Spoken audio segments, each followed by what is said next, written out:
복된 아침인 오늘 너희 아침에 나오신 우리 귀한 성도들 하나님의 크신 은총이 여러분에게 충만하시기를 축복합니다. 오늘날 많은 가정들이 많은 어려움을 당하고 있는데 그 어려움 중에서 가장 큰 시험거리가 뭔가 하면 바로 성적인 범죄입니다.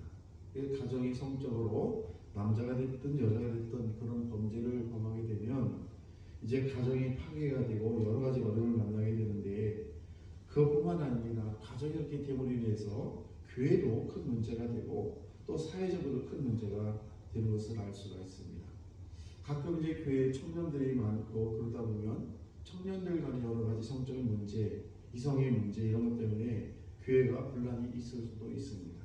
그래서 오늘 저분들은 오늘 말씀을 통해서 성적인 범죄의 무서움을 잘 아는데 우리가 알아야 될 것뿐만 아니라 이 성적인 문제를 우리가 막으려면 어떻게 되는 건가에서의 말씀을 함께 나누겠습니다. 그 첫째는 우리 다윗이 지금 그때 그 해가 돌아와 이렇게 기록을 하고 있는데 다윗이 약 50세 될 그때쯤을 기록하고 있습니다.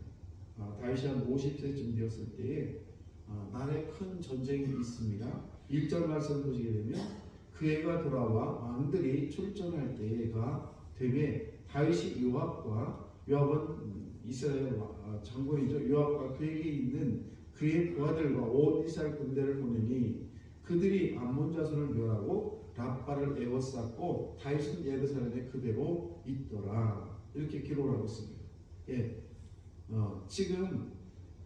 지금 전쟁이 한참 일어나고 있습니다. 그런데 2절 말씀 보시게 되면 저녁 때 다윗이 그 침상에 일어나 왕궁 옥상에서 거닐다가 그곳에서 보니 한 여인이 목욕을 하는데 심히 아름다워 보이는지라. 저녁 때 다윗이 이제 침상에 일어났다라는 말은 바꿔 말씀을 드리면 잠을 이루지 못했다라고 얘기할 수도 있겠고 아니면 잠을 잤다가 깼다는 그런 것도 될 수가 있겠고 또 아니면은 또 낮잠을 너무 오래 잤다는 그런 뜻도 해석할 수가 있는 것입니다. 이렇게 잠이 오지 아니하면 국가적인 그런 비상사태니까 지금 전쟁을 치르고 온 장군들이 다 나와서 전쟁을 치르고 있는데 그때 이 다윗은 국사 나라를 살피고 또 기도를 하고 이렇게 했어야 되는데 그렇게 하지 못했습니다.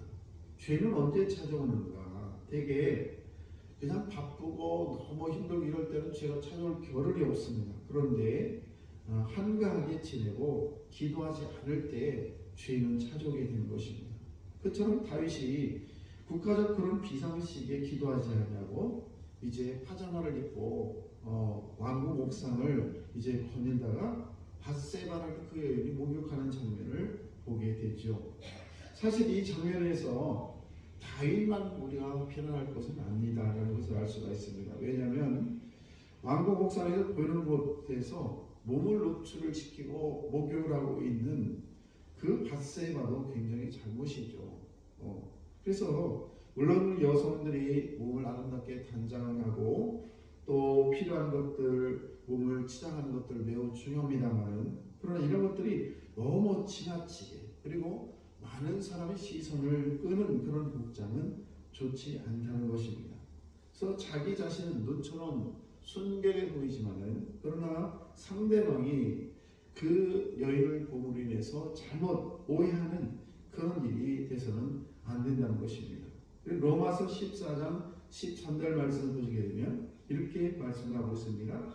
그런즉 우리가 다시는 서로 판단하지 말고 도리어 부딪힐 것이나 거칠 것으로 형제 앞에 두지 아니할 것을 주의하라. 무슨 얘기입니까? 고의적으로 그 지금 밧세바는 이 여인도 자기 몸을 노출을 시키고 왕궁의 옥상에서 바라볼 때 자기가 보이는 곳에서 목욕을 하는 것 이렇게 거침돌이 되지 않도록 서로 힘써야 된다는 것입니다.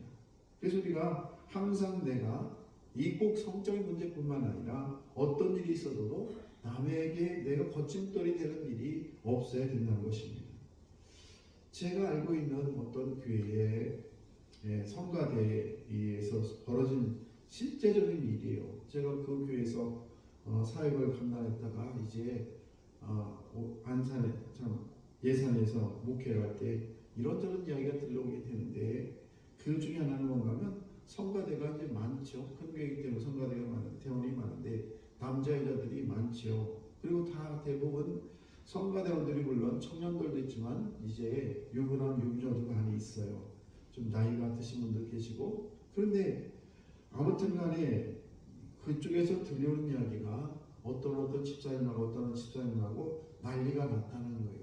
그게 왜 그런가 했더니 두 집사님 가정이 다 있고 다 그런데 그 성가대 소프라는지 엘톤인지 모르지만 그 파트 어떤 한 여자분하고 집사님하고 남자 테너인지 베이스인지 그 집사님하고 둘이 눈이 맞아가지고 가정이 파괴가 되고 그냥 이혼하고 난리를 쳤다라는 그런 소식을 듣게 됐습니다. 그런 일들이 우리 주변에 참 많이 일어나요. 교회에서도 그런 일이 일어날 수 있다는 것입니다. 그래서 우리가 교회 생활에서 세 가지를 주의해야 되는데 하나는 돈의 문제입니다. 돈의 문제인데 절대적으로 교회 안에서 성도 안에 돈 가지고 이렇게 빌려주고 빌려오고 이런 일들을 해서는 안 된다는 것입니다. 결국은 이 돈 때문에 헤어지게 되고 문제가 생기게 되고 교우 간에 또 여러 가지 문제가 생기게 되는 것입니다. 또 하나는 명예입니다. 내가 집사가 됐든 권세가 됐든 아니면 회사의 오너가 됐든 이런 것들에 대해서 내 명예를 너무 교회에서 앞세우게 되면은 이것 때문에 또 분란이 일어나게 되는 것입니다. 그래서 우리가 이 명예 문제도 우리가 깊이 생각하고 결코 우리 교회 안에서는 다 하나님의 자녀이고 내 자신을 낮출 수 있는 그런 믿음이 우리에게 있어야 될 줄로 믿습니다. 세 번째는 이성의 문제예요. 이성의 문제인데 이성의 문제는 정말 교회 안에서 매우 저와 여러분들이 조심해야 될 부분이라는 사실입니다. 그래서 이 성적인 문제에 있어서 자기가 의도하지도 않은 그런 상태에서 이 거칠돌에 욕하는 경우가 있다는 것입니다. 무슨 얘기인가? 정말 내가 아무 의도도 없이 했는데 상대방이 그렇게 받아들일 수 있다는 것입니다. 그래서 그런 행동을 해서는 안 된다는 것이죠. 그래서 교회에서 어떤 음담 패설을 한다거나 또 그런 일을 해서는 절대 안 되는 것입니다. 그러므로 저분들이 교회 생활에 있어서 사회생활도 마찬가지죠. 돈의 문제라든지 또 명예의 문제라든지 이성의 문제를 잘 여러분들이 컨트롤 하시고 그리고 우리가 신앙생활 하는데 정말 우리 모든 교인들이 정말 서로 사랑하고 아끼고 말하자면 저와 여러분들이 아가페적인 그런 사랑 말하자면 저희들이 정말 예수님의 사랑으로 서로 사랑하는 그런 관계가 잘 유지되어야 되는데 그것을 뛰어넘어 가지고 어떤 에로스의 남자와 여자의 관계의 그런 이성의 관계로 발전돼서는 안 된다는 사실입니다. 이런 사랑으로 변해서는 안 된다는 거예요. 그래서 저분들도 정말 하나님이 나에게 주신 그런 사랑, 그 에로스가 아니라 그런 아가페적인 그런 사랑을 우리 모든 성도에게 베풀 수는 있지만은 그것이 발달해 가지고 또 어떤 남과 여의 그런 사랑으로 변질돼서는 안 된다는 것을 꼭 기억하시고 오늘도 저들이 살아가면서 남에게 잘못된 그런 마음이 들지 않도록 저들이 조심하고 또 조심하는 우리 귀한 성도 여러분 다 되시기를 축복합니다. 기도하겠습니다.